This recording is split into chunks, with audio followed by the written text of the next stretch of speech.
এলো রমজান। আসসালামু আলাইকুম ওয়া রাহমাতুল্লাহি ওয়া বারাকাতুহু।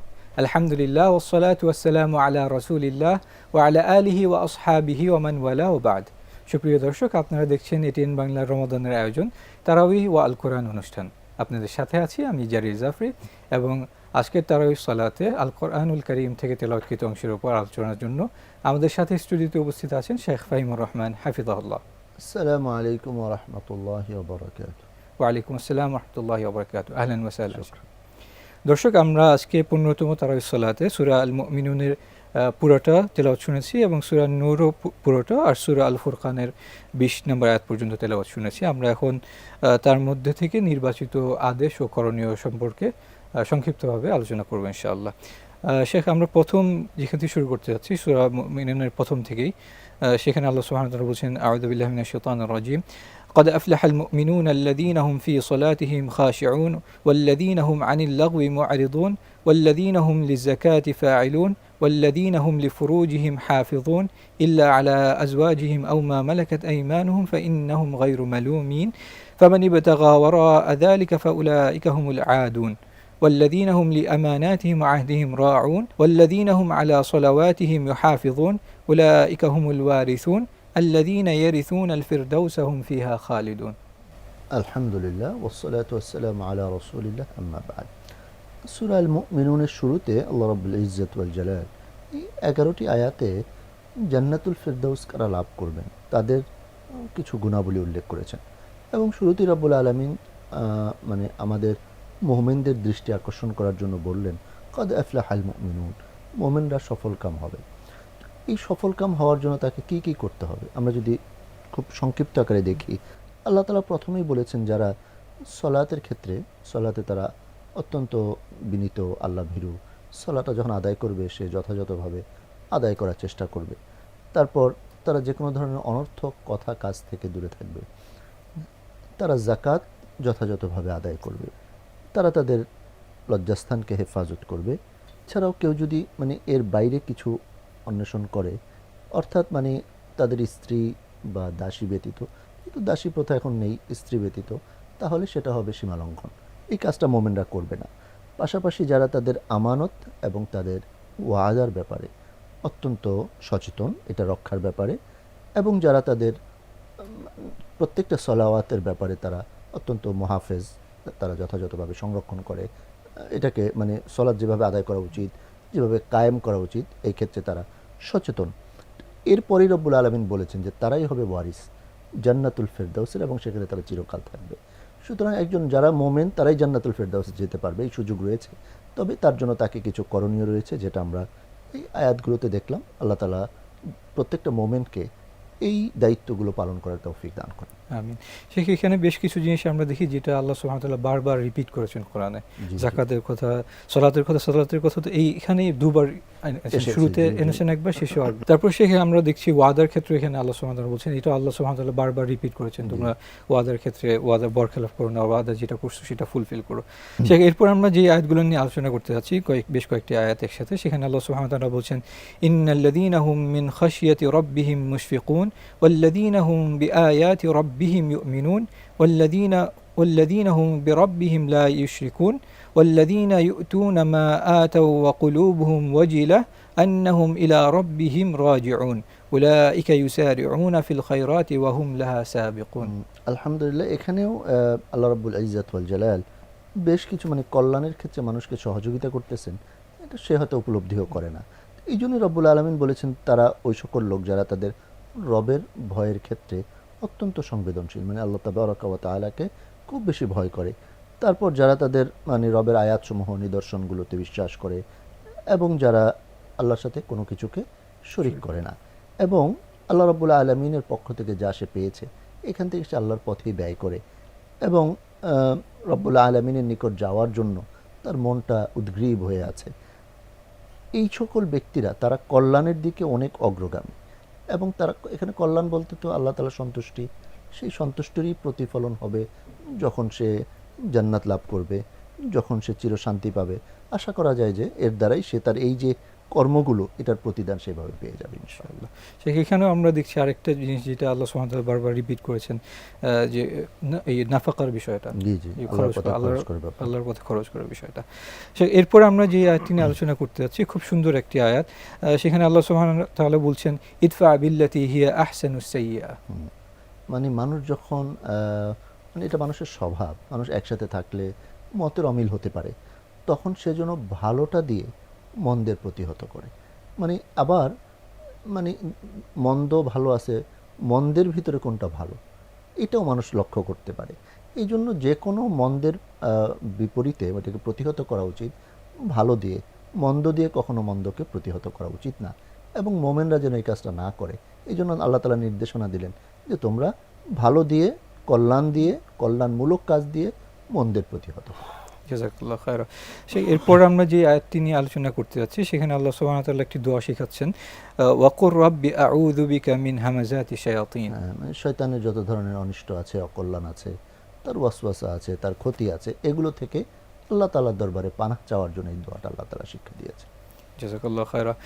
এরপর আমরা সূরা নূরে যাচ্ছি, সেখানে আল্লাহ সুবহানাহু ওয়া তাআলা বলছেন, ওয়াল্লাযীনা ইয়ারমুনাল মুহসানাতি সুম্মা লাম ইয়াতু বিআরবা'তি শুহাদা ফাজলিদুহুম 80 জালদা ওয়ালা তাকবালু লাহুম শাহাদাতান আবাদা ওয়া উলাইকা হুমুল ফাসিকুন।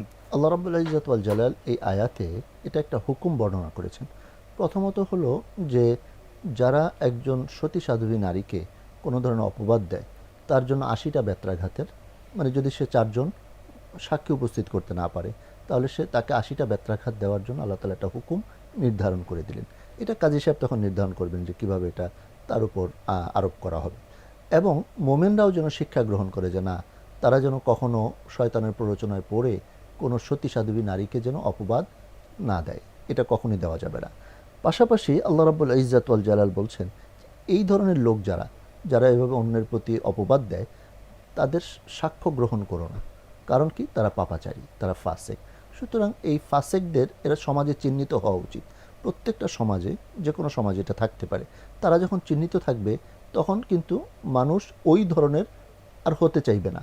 তখন মানুষ তাদেরকে দেখে চিনবে। যেমনিভাবে মানে একজন জ্ঞানী ব্যক্তিকে জিজ্ঞাসা করা হয়েছে, আপনি কোথা থেকে হিকমত শিখেছেন? মানে বলা আছে হযরত লোকমান হাকিমের ব্যাপারে, তিনি বলেছেন যে আমি বোকা থেকে শিখেছি। কারণ কি? বোকা যেটা করে আমি সেটা করি না।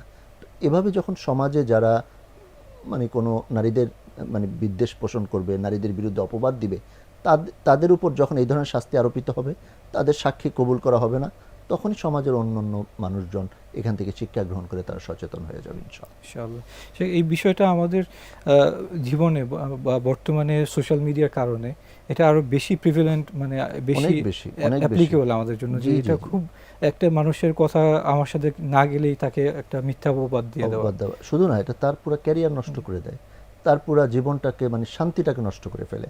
এই জন্য আল্লাহ রাব্বুল আলামিন এই ধরনের শাস্তিগুলো জনসমক্ষে দেওয়ার জন্য নির্দেশনা দিয়েছে, যেন সকল মানুষ অবলোকন করে যে মানে, এবং ওয়ালিয়াশাত তাইফাতুন, কোরআন মাজিদ আয়াত আল্লাহ তাআলা উল্লেখ করে দিয়েছেন, একদল মানুষ যেন এটা দেখে, অবলোকন করে। শাস্তি দেখলে মানুষের হৃদয়ে তখন ভয় তৈরি হবে, তারা ওই অন্যায়টা করবে না। জাযাকাল্লাহু খায়রা। এরপরে আমরা যে আয়াতটি নিয়ে আলোচনা করতে যাচ্ছি, সেটাও এটার সাথে একটু রিলেটেড। ইন্নাল্লাযীনা ইয়ারমুনাল মুহসানাতিল গাফিলাতিল মুমিনাতি লুইনু ফিদ দুনিয়া ওয়াল আখিরাহ ওয়া লাহুম আযাবুন আযীম। জি, এটাও আল্লাহ তাআলার পক্ষ থেকে আমাদের জন্য একটা সতর্ক বার্তা যে তাদেরকে দুনিয়া এবং আখিরাতে লানত তাদের জন্য, পাশাপাশি আখিরাতে তাদের জন্য যন্ত্রণাদায়ক শাস্তি রয়েছে। সুতরাং মোমেনরা বা মানুষজন এই কাজগুলো না করে, তাহলে সমাজে শান্তি ঠিক থাকবে। জাযাকাল্লাহু খায়রা। এরপর আমরা সূরা নূরের 22 নম্বর আয়াতের দিকে 22 নম্বর আয়াত নিয়ে আলোচনা করতে যাচ্ছি। সেখানে আল্লাহ সুবহানাহু ওয়া তাআলা বলছেন, ওয়ালা ইয়াতারি উলুল ফাদলি মিনকুম ওয়াসআ ইলা আখিরিল আয়াত। আচ্ছা, এই আয়াতে আল্লাহ রাব্বুল ইজ্জত ওয়াল জালাল যারা সামর্থ্যবান, সচ্ছল, তারা যেন তাদের নিকটাত্মীয় এবং গরিব মিসকিন, পাশাপাশি যারা আল্লাহর পথে মুহাজির, এদের ক্ষেত্রে যেন খরচ করতে তারা যেন কৃপণতা না করে এবং তাদের দ্বিধা না করে, বরং তাদের পিছনে যেন খরচ করে, কারণ এই খরচটা তার জন্য অনেক কল্যাণ বয়ে আনবে। পাশাপাশি মানুষ যেন ক্ষমায় উদ্বুদ্ধ হয়, অন্যের প্রতি সহমর্মিতায় উদ্বুদ্ধ হয়, এবং তারা রব্বুল ইজ্জত ওয়াল জালালের পক্ষ থেকে ক্ষমা লাভ করবে। এটাই হলো প্রাপ্তি। মানে মানুষ যখন অন্যের প্রতি সহমর্মী হবে, সহযোগী হবে, আল্লাহ তাআলা তখন তাদেরকে ক্ষমা করবেন। এটা আল্লাহ তাআলা উল্লেখ করছেন। শেখ এখানে ওয়ালিয়াফু ওয়ালিয়াসফাহু, আমরা রমজানে আল্লাহ সুবহানাহু ওয়া তাআলা বা রাসূল সাল্লাল্লাহু আলাইহি ওয়াসাল্লাম আমাদেরকে শিখিয়েছেন দোয়া, আল্লাহুম্মা ইন্নাকা আফুউন তুহিব্বুল আফওয়া ফাআফু আন্না। সেখানে আল্লাহ সুবহানাহু ওয়া তাআলা আমাদেরকে শিক্ষা দিচ্ছেন যে আমরা যেন আমাদের অন্যদেরকে আমরা যেন ক্ষমা করি, আমরা আল্লাহর কাছে ক্ষমা চাই, সেই সাথে সাথে আমরা যেন অন্যদেরকেও ক্ষমা করি। অবশ্যই। সেখানে এরপর আমরা যেই দুটো আয়াত নিয়ে আলোচনা করতে যাচ্ছি, সূরা নূরের 30 এবং 31 নম্বর আয়াত, যেখানে আল্লাহ সুবহানাহু ওয়া তাআলা শুরু করছেন কুল লিল মুমিনিনা ইয়াগুদ্দু মিন আবসারিহিম ইলা আখিরিল আয়াত। আলহামদুলিল্লাহ, এটা একটা গুরুত্বপূর্ণ বিষয় 30-31 নং আয়াত, যেখানে রব্বুল ইজ্জত ওয়াল জালাল মুমিনদেরকে আগে লক্ষ্য করে বলছেন তারা যেন তাদের দৃষ্টিকে নিচে রাখে, অবনমিত রাখে। এটা মানেটা কি? সে যেন দৃষ্টিকে হেফাজত করে। কারণ কি? এই দৃষ্টি দ্বারাই কিন্তু একটা অন্যায় শুরু হয়। এই জন্য আল্লাহ রাব্বুল আলামিন শুরুতে প্রথমে এই আয়াতে মুমিন পুরুষদেরকে বললেন তারা যেন দৃষ্টিকে অবনত রাখে, তাদের লজ্জাস্থানকে হেফাজত করে। পরের আয়াতে বললেন আবার মুমিন নারীদেরকে তারাও যেন তাদের দৃষ্টিকে হেফাজত করে এবং তারাও যেন লজ্জাস্থানকে হেফাজত করে। পাশাপাশি নারীদের জন্য বলেছেন তারা যেন তাদের একটা কাপড় এমনভাবে টেনে দেয় যেন তাদের দেহের যেই সকল জায়গাগুলো উন্মোচিত হলে একটা ফিতনা হওয়ার সম্ভাবনা আছে, এটা যেন না উন্মোচিত হয়, এবং তার জন্য ড্রেস কোডটা সে মেনটেন করে। তাহলে সমাজ একটা ফিতনা থেকে হেফাজতে থাকবে। জাযাকাল্লাহু খায়রা।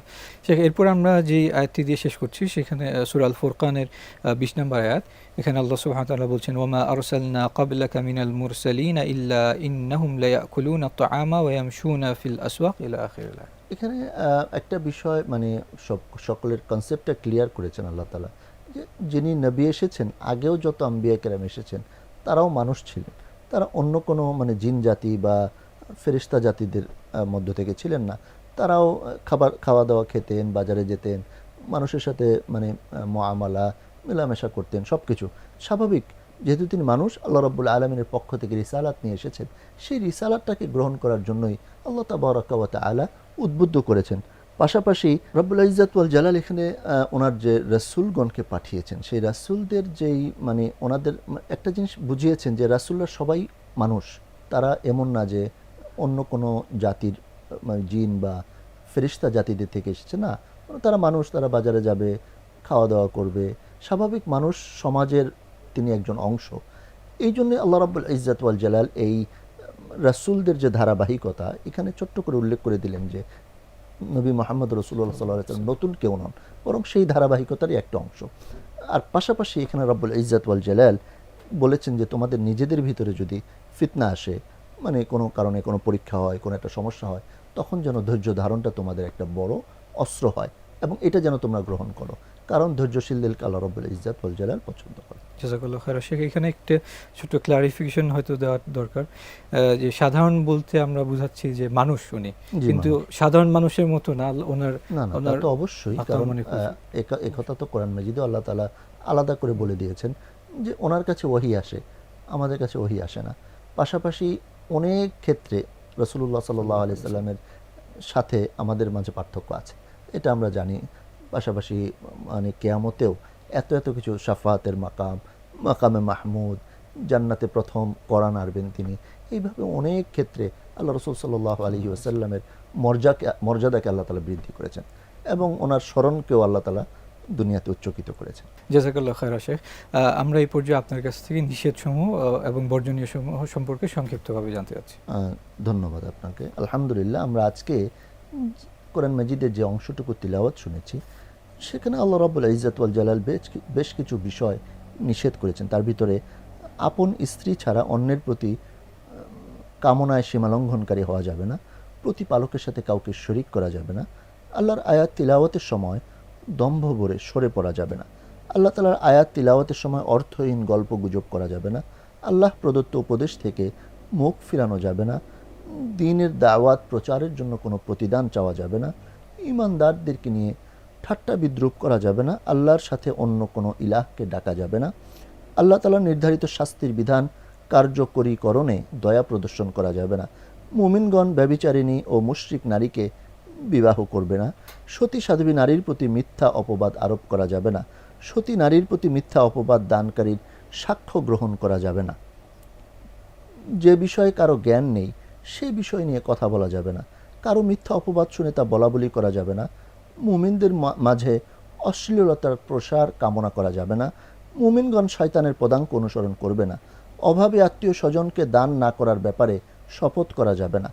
সতী সাধ্বী মুমিন নারীদের প্রতি অপবাদ আরোপ করা যাবে না। অনুমতি না নিয়ে কারো গৃহে প্রবেশ করা যাবে না। সালাম না দিয়ে কারো গৃহে প্রবেশ করা যাবে না। মুমিন নারীগণ তাদের আভরণ প্রদর্শন করবে না। মুমিন নারীগণ তাদের গোপন আভরণ প্রকাশের উদ্দেশ্যে সজোরে পা ফেলবে না। ব্যবসা বাণিজ্যের ঝামেলায় আল্লাহর স্মরণ থেকে বিরত থাকা যাবে না এবং ব্যবসা বাণিজ্যের কারণে সলাৎ কায়েম হতে বিরত থাকা যাবে না। ব্যবসা বাণিজ্যের ঝামেলায় জাকাত প্রদান থেকে বিরত থাকা যাবে না। অকৃতজ্ঞদের অন্তর্ভুক্ত হওয়া যাবে না। পৃথিবীতে কাফিরদেরকে শক্তিশালী এবং প্রবল কথা মনে করা যাবে না। আল্লাহ তাআলার পরিবর্তে অন্য কাউকে ইলাহ রূপে গ্রহণ করা যাবে না এবং কিয়ামতকে মিথ্যা মনে করা যাবে না। এই বিষয়গুলো আজকে রব্বুল ইজ্জত ওয়াল জালাল আমাদেরকে নিষেধ করেছেন। আল্লাহ তাআলা যেন এই নিষিদ্ধ বিষয়গুলো থেকে আমাদের সকলকে হেফাজতে থাকার তৌফিক দেন। আমিন। জাযাকাল্লাহু খায়রা শেখ, আমাদেরকে সময় দেওয়ার জন্য। দর্শক, আমরা আজকে যা জানলাম, যা শুনলাম, আল্লাহ সুবহানাহু ওয়া তাআলা আমাদেরকে তা বুঝার এবং মানার তৌফিক দান করুন এবং আমাদের সিয়ামকে এবং কিয়ামকে কবুল করুন। আমিন। আজকের মতো এখানে বিদায় নিচ্ছি। আসসালামু আলাইকুম ওয়া রাহমাতুল্লাহি ওয়া বারাকাতুহু।